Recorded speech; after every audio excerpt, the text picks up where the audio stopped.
suis Cécile de leo-merouz.com. Alors l'un des basiques de la parentalité ludique, eh bien, c'est de prendre un petit peu le rôle du plus faible quand on joue avec nos enfants et de leur laisser le rôle le plus fort, celui qui a le plus de pouvoir. Et pourquoi on souhaite faire ça? C'est simplement parce qu'on souhaite provoquer au maximum le rire des enfants, parce que c'est ce qui va leur permettre de relâcher leurs tensions, leurs émotions et d'évacuer un petit peu de stress de notre côté et du leur grâce au rire. Alors c'est pas forcément naturel pour nous les parents d'être le plus faible entre guillemets. Pourquoi? Parce que dans la vie de tous les jours c'est tout le contraire, on décide de tout dans notre vie, dans ceux de nos enfants, dans celle de nos enfants.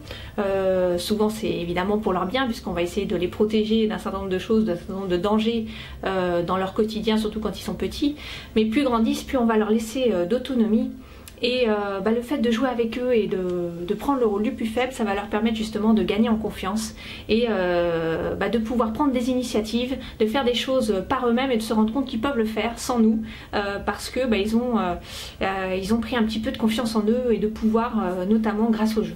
Et peut-être que vous pensez comme certains parents que le fait de prendre le rôle du plus faible et de laisser celui du plus fort même dans le jeu à vos enfants, quelque part ça va être une façon de remettre en cause votre autorité, de vous laisser un petit peu marcher sur les pieds et du coup peut-être qu'ils vont vous manquer de respect. Alors ça peut paraître étonnant, mais le fait de prendre une attitude loufoque, de jouer un petit peu au plus faible avec nos enfants, au contraire ça va renforcer notre autorité naturelle parce que dans le jeu on montre qu'on est capable de se mettre à leur portée, d'être à leur écoute et du coup ensuite lorsqu'on sort du jeu, les enfants vont être beaucoup plus coopératifs et ça c'est quelque chose qu'on vérifie tous les jours et que vous pouvez vérifier si vous jouez avec vos enfants. Vous allez vous rendre compte que après ce laps de temps où vous aurez joué avec eux, ils seront beaucoup plus à l'écoute de ce que vous leur demandez et ce sera beaucoup plus facile de mener des tâches classiques quotidiennes sans stress.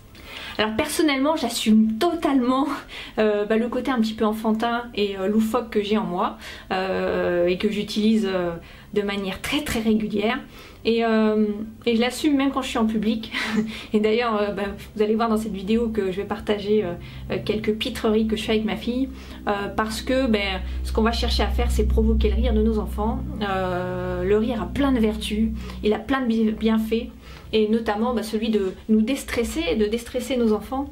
Parce que grâce au rire, en fait, on va stimuler un petit peu nos organes, stimuler les sécrétions d'endorphines qui favorisent notre bien-être dans notre cerveau. Et donc on va éliminer un peu notre stress et celui de nos enfants et surtout ça va les aider à évacuer un certain nombre de problèmes, de frustrations qu'ils ont accumulées parce que ça va être une façon de se libérer de tensions et d'émotions qu'ils ont en eux. Et souvent d'ailleurs après avoir joué avec nous de manière assidue et en riant beaucoup, des fois ça crée l'effet inverse, c'est-à-dire qu'on va avoir droit à une séquence de pleurs, voire une crise de rage et ça, ça prouve qu'on est sur la bonne voie, faut pas la stopper, au contraire faut être à l'écoute à côté parce que c'est ce qui permet de vider un petit peu leur sac. Alors pour vous donner des exemples concrets de ce qu'on peut faire pour prendre l'attitude du plus faible dans le jeu, prendre une attitude loufoque, on peut le faire dans énormément de situations. Donc le premier jeu c'est un jeu tout simple que vous connaissez tous qui est le jeu du chat et de la souris ou trap-trap selon le vocabulaire que vous souhaitez employer. Donc votre enfant va être admettons la souris et nous on va être le chat, on va lui courir après. Seulement ce qu'on va faire c'est que au lieu de l'attraper, on va essayer de se battre et de montrer qu'on est le plus fort en taille, plus fort parce qu'on court plus vite, mais à la dernière minute on va rater notre enfant et on va faire une chute spectaculaire, se prendre les pieds dans le tapis, embrasser le mur au lieu d'attraper notre enfant, un poteau si vous êtes dehors, enfin voilà, un arbre. Le but c'est de rater à la dernière minute et quelque part ça va provoquer le rire, libérer les tensions et ça va aussi donner confiance à votre enfant. Et des situations de jeu comme ça, il y en a plein.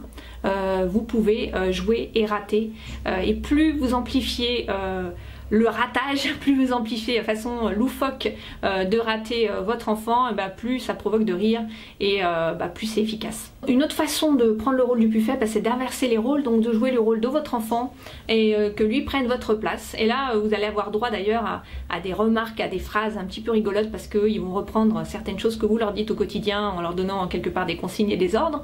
Donc en jouant le rôle inverse, vous allez accentuer le nom de l'enfant qui veut pas faire ce qu'on lui demande. Donc par exemple, il n'y a pas très longtemps, j'étais en voiture avec ma fille, on avait un trajet un petit peu long à faire.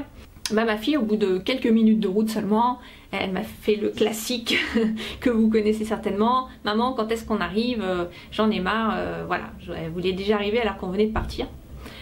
Donc ben là on a commencé à jouer et puis on a inversé les rôles et je lui ai dit toi tu es ma maman et moi je suis ton enfant. Ok. Puis je lui ai dit maman quand est-ce qu'on arrive? Et là c'était fantastique parce que elle m'a donné toutes les excuses et prétextes pour que je sois patiente et notamment elle a trouvé des idées de jeux qu'on pourrait faire ensemble pendant le trajet pour m'occuper en tant qu'enfant.